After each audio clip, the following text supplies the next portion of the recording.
What's going on, wrestling family? Welcome back to Hear These Thoughts. So we just got done taking on the unfortunate task of sitting through a 3-hour episode of Smackdown. Now, the reason why I say it's unfortunate is not just based upon the 3 hours. You guys know me. There's no such thing as too much wrestling for myself.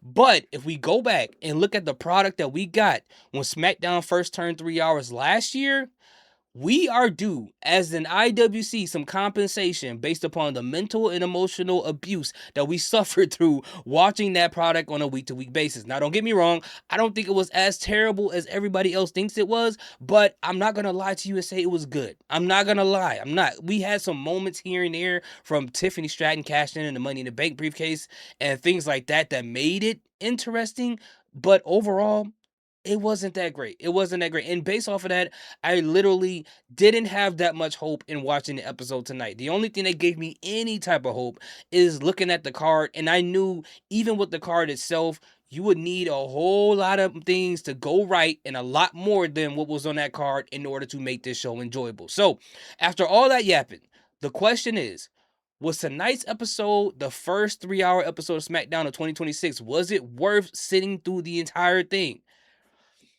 Personally, I would say yes. I said I will say this episode was actually pretty enjoyable. I thought it didn't feel like it was a whole 3 hours long. It felt like it was a normal length of a SmackDown, and it's because there was something going on all the time throughout the show that caught our attention, from story progressions to new things that we didn't expect and surprises and all these different things, from Matt Cardona coming back as Matt Cardona. Even his theme song started off with the Zack Ryder theme and it switched over to his new theme song, and his match against Kit Wilson was actually pretty decent. It was a pretty good match. Kit Wilson's theme song is pretty good too. And they let Kit get a lot of offense in on this match. So it makes you wonder, how does SmackDown view Kit Wilson? So it's going to be interesting to see that. Matt Cardona is definitely a great addition to SmackDown. It was announced that he was officially signed to SmackDown, so this is great.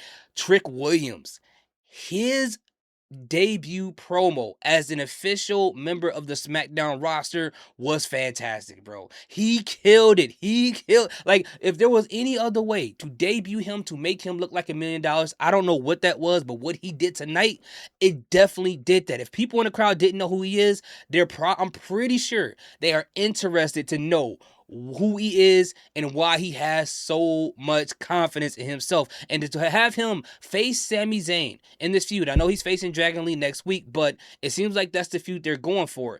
That is a great place to start for Trick Williams, which was really smart. The match between Carmelo Hayes and Johnny Gargano, I knew it was going to be a banger. That definitely was. That made Carmelo Hayes look great. He did tell Ilya Dragunov backstage that after he beats Johnny Gargano, that he's going to continue the tradition of the U.S. Open challenge going on. We had the 8-woman tag match, right, between all the tag teams on the main roster, basically, and the match was fairly decent, but I don't feel like it overstayed its welcome, and I was happy about that. We all know what they're doing right now. They're just going to be mix and matching members of these tag teams to lead into Royal Rumble, which they'll probably have some type of conflict there. I don't assume that they're going to have a match there. I would assume the match is probably going to happen after Royal Rumble, maybe the SmackDown after Royal Rumble or the Raw after Royal Rumble. I don't know, but we already know what they're doing right there, and we just saw. You already know my girl Julia. I just checked it off on the box. If you can't see it, she finally won that U.S. Championship back. I am happy about that. I hope they book her properly this time. You guys know me. I am a huge Stardom fan, and I watched her back then when she had the Fashion DDM. And you know, just seeing her, knowing how talented she is, I hope they take this opportunity to do something great to elevate her with that title, and maybe in the future it can end up with a situation between her and someone like Jordan Grace or something like that. And speaking of Jordan Grace, she showed up a couple of times. She showed up to confront Jade Cargill. She showed up to speak to I'm sorry, not Adam Pearce, to speak to the general manager of SmackDown. I'm sleepy right now, but That's great because we got another woman being added to the SmackDown roster. Seemingly, she hasn't signed yet. She says she's trying to make the choice on whether she's going to sign to SmackDown or not. But she definitely needs to join SmackDown. That women's roster is anemic, and they need more bodies on that roster. And as we see, Jade Cargill's title run has been suffering because they haven't had enough women on the roster. The same could be said by to Chelsea Green for a degree. The ex U.S. Women's Champion at that point in time. No disrespect to Chelsea, I rock with her. But overall, banger match between Carmelo and Gargano. Julie got the title. Jordan Grace coming up. Eight women tag match, and then the ambulance match in itself was actually pretty good. Oh yeah. And the Cody Rhodes situation with him and Drew McIntyre to add more fuel to the fire. Drew McIntyre going into Cody Rhodes's his car, his van, or whatever you want to call it, taking the photo of Cody and his father, lighting it on fire right in front of his face as the referees are holding him back. It just adds so much to this match. So when this 3 stages of hell match happen, it's gonna be interesting to see how this whole thing turns out. But I'm sleepy, my eyes are dry. I'm going to sleep as I'm talking about it. Overall, SmackDown tonight, I would give it a B. I would say it was a B as far as giving it a letter grade.